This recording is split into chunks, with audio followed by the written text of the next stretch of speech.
अध्यक्ष महाराज, नंबर एक, फक्त फी पुरता मर्यादित विचार आपण करतोय. फक्त फी पुरता मर्यादित विचार करणं होत नाही. कारण यांच्या परीक्षा ज्या घेतल्या जातात ना, यांना सेंटर 300 किलोमीटर 350 किलोमीटर दूर दिल्या जातं.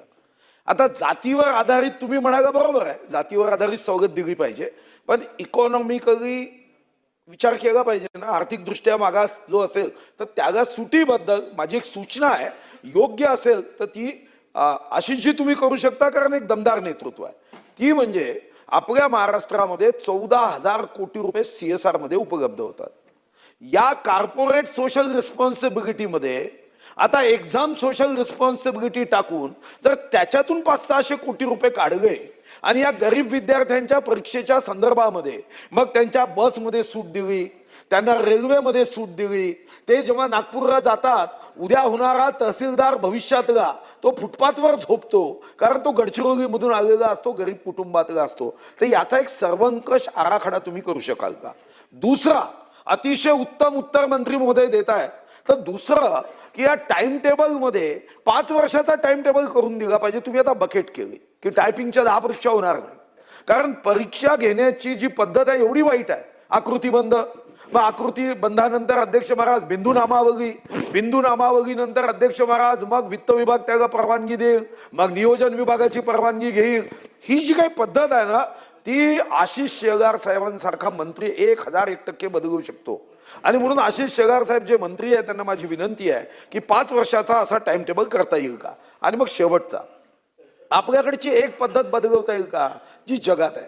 आपल्याकडे पदाची मागणी केल्यानंतर मग हे परीक्षेची प्रोसेस सुरू होते.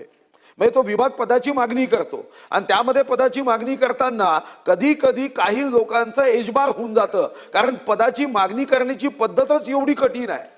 तुम्ही जेव्हा ठरवता तेव्हा 10 पदं रिक्त असतात, जेव्हा परीक्षा होते तेव्हा 20 पदं रिक्त होतात. वेटिंग ठेवता तुम्ही, पण ती वेटिंग सुद्धा 1 वर्षासाठी आहे नियमाने. आणि म्हणून सर्वंकष या परीक्षा पद्धतीचा बदल करणं आवश्यक आहे. आणि मी प्रश्न विचारलाही नसता, पण तुम्ही इतकी उत्तम आणि सकारात्मक उत्तर देत होता, तर माझ्या मनात विचार आला की या महाराष्ट्राच्या सारा तरुण शक्तीचा जागर या निमित्ताने माननीय मंत्री महोदय करू शकतात. आणि ही युवा शक्ती आहे. उठ तरुणा जागा हो, आशिष शेलारच्या मागचा धागा हो, हा आता आपल्याला करता येतो. आणि म्हणून मंत्री महोदय या सर्व प्रश्नाची उत्तर द्या. सन्माननीय सुधीर भाऊ यांनी काही 3 महत्त्वाचे प्रश्न उपस्थित केले आणि ते मांडताना त्यांनी माझी तारीफ केली, त्याबद्दल त्यांचे धन्यवाद. अध्यक्ष महोदय, ज्या 3 गोष्टींचा उल्लेख या ठिकाणी प्रश्न उपस्थित केले त्यामध्ये CSR जसा 14,000 कोटी आहे, त्यातला काही निधी असा या ठिकाणी हेतू आपला आहे की त्या विद्यार्थ्यांना प्रवास असेल, परीक्षा शुल्क असेल, अन्य अडचणी ज्या आहेत त्याचा सामना करताना सुधीर भाऊ सूट 50% काय, त्यापेक्षा आवश्यक असेल ते सगळं आम्ही करू. आणि म्हणून या समिती त्याच्यावर निर्णय करेल. आणि त्यामध्ये आपण जो प्रश्न उपस्थित केला, CSRचा निधी, CSRचा केंद्राचा कायदा आहे, त्याच्या अंतर्गत आपल्याला काय करता येऊ शकतं, ज्याचा उल्लेख आपण एक्झाम काय CSR एक्झाम सोशल रिस्पॉन्सिबिलिटीचा उल्लेख केला, त्याबद्दलही नक्की त्या समितीत विचार करून सकारात्मक करू. नंबर 1.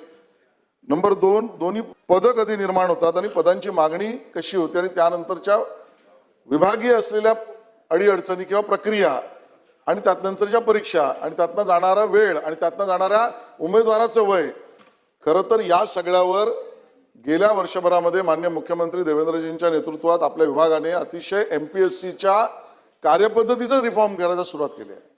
आणि म्हणूनच त्या कार्यपद्धतीच्या MPSCच्या रिफॉर्मचा भाग म्हणून या सगळ्यांमध्ये पद निर्माण कधी होईल, अगदी त्या अगोदर प्रमोशन, त्याच्यात कायदेशीर अडचणी, पद भरतीची प्रक्रिया, अगदी कागदपत्र जमा करताना लागणारी दिरंगाई सुद्धा, त्याच्या ऑनलाईन प्रक्रिया, शारीरिक परीक्षा, या सगळ्या विषयातला रिफॉर्म कॅबिनेट समोर प्राथमिक प्रेझेंट केलेला आहे.